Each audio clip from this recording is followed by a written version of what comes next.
My name's Samuell Benta. I write, act, direct, and I've currently produced my own web series online called All About The McKenzies.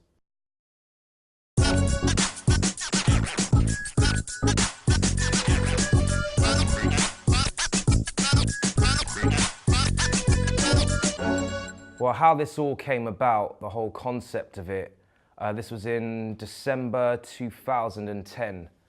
And at them times, I was acting and I was getting a bit frustrated because I was tired of the repetitiveness of stereotype roles for young black actors. And I thought to myself, okay, I don't know how long this is going to be going on for, but it just kind of seems too repetitive. So one morning I basically just woke up and I just said to my little brother that I want to create my own TV show.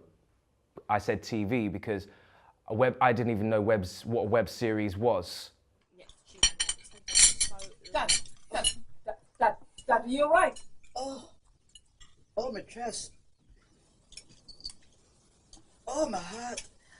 Oh, wait, it's not my heart. It's just a... Oh, Granddad! I said, right, I'm gonna write this. Never written a script before in my life. Downloaded some free script writing software called Celtics or something like that. Went on YouTube, watched a tutorial on how to use it. It was only 5 minutes. After that, I knew how to use that. In terms of looking for people to film it, I did reach out to a few people. Some people were just busy or just wasn't interested because I wasn't really anyone. I was just a random dude who they'd never heard of. And these day and age, no one wants to work with someone if they ain't no name. In 2010, I had a call from a friend who told me I should go to the Hollywood Black Film Festival, which took place in California at a hotel. I went out there, had some money saved because I'd just done EastEnders E20. This was where I was being introduced to web series because there's a lot of web series in the States. And I remember there being one panel at the festival and there was a guy called Michael Ajarkwe. He writes, he directs, he's written for like Sister Sister, Eve, Moesha. He's basically written for a lot of the black American sitcoms out there. And I told him what had happened with my stuff that I originally done. He said, you should consider doing a web series and entering it into our festival next year, which would be April 2012. After that, it gave me some sort of hope. I was like, right, okay, I'm gonna go back to London and I'm gonna figure out a way of getting this done. Suppose you can pass me the coleslaw, please? Yes, son. There you go. Thank you. And I must say, Mother, I do not believe I know anyone who cooks as good as you. These chicken legs are utterly delightful. Okay, thank you, sweetie. Oh, it's a little bit dry. There was a camera guy I knew who just finished university, so he's quite fresh with everything. But what I liked about him was the fact that stuff he had done in uni looked very, very advanced for someone that had just finished uni. So I then basically took the initiative. I said, look, this is what I'm doing. I want to enter it into a festival for April. Are you interested? He was down because that would help him with his portfolio, etc., etc., etc. I had a rubbish sound guy, but I just said, you know what? I need to just get this done because time's getting on and the deadline was March the 6th. So in terms of locations, I used my neighbor's house across the road, who allowed me to use it for free, obviously. Actors, they all did it for free, and everyone else pretty much did it for free. So there was no budget for my first series whatsoever. Samuel, behave, she's only 10. Yes, Sam, I'm only 10.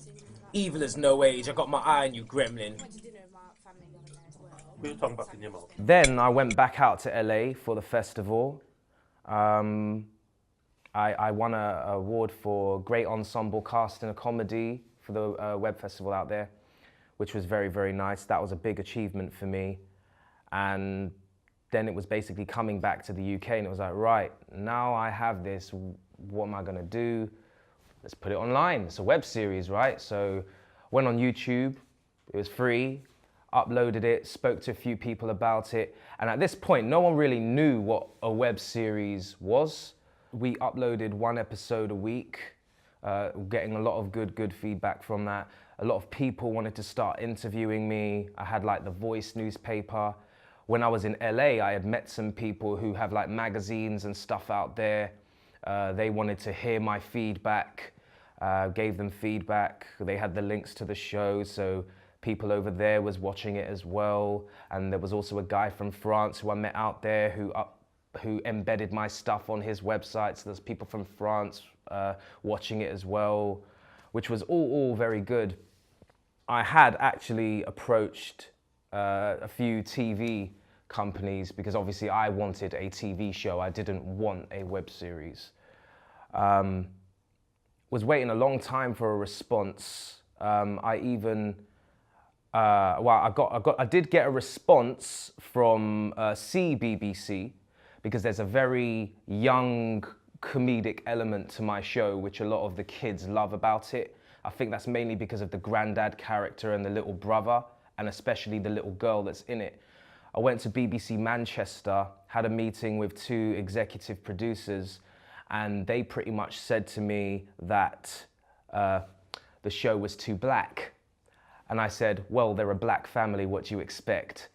Anyway, what they did say though, was they were more interested on a spin-off idea for the little girl, because she was 10 years old at the time. And I thought, oh, that's very interesting.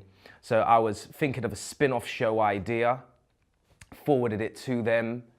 Everything was all good. They loved it. But because they had changed the controller, it went out the window.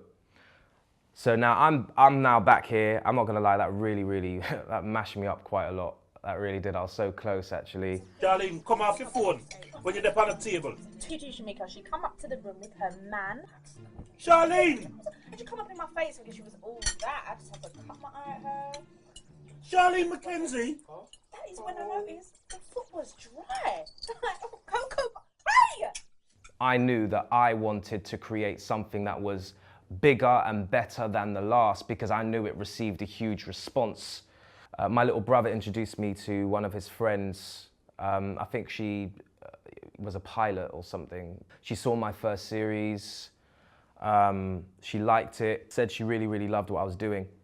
I explained to her everything from day one up to the point of where I was at that moment.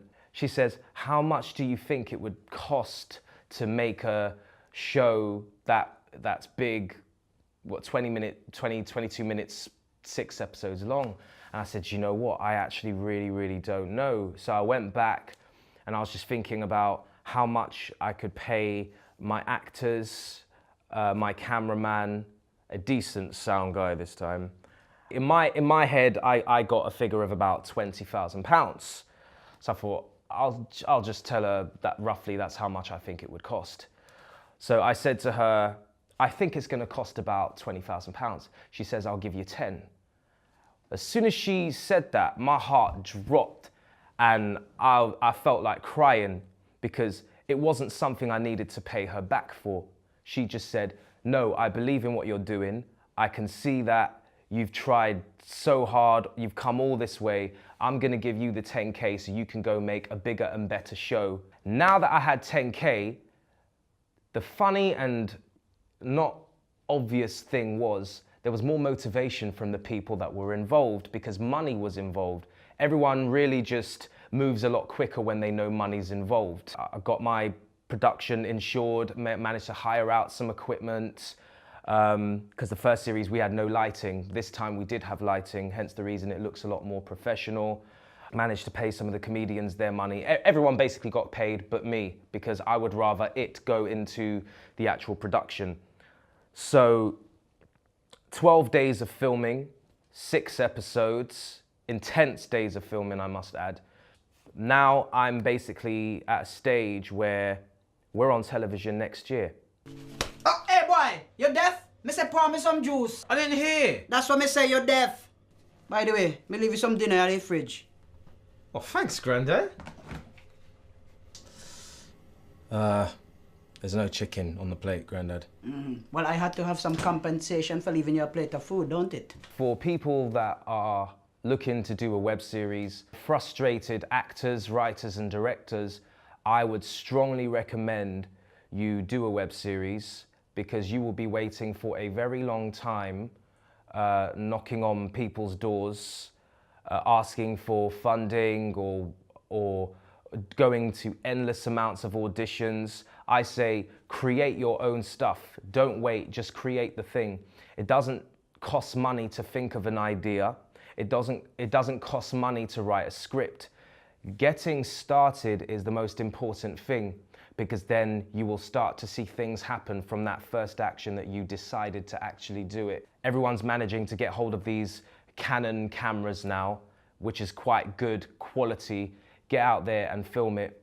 In terms of the pros and cons, well, the pros are go online, everyone's online, send the link to everyone. We're at a stage now where people don't even read scripts. They want to see something that's visual because seeing something visual and seeing a script are two completely different things.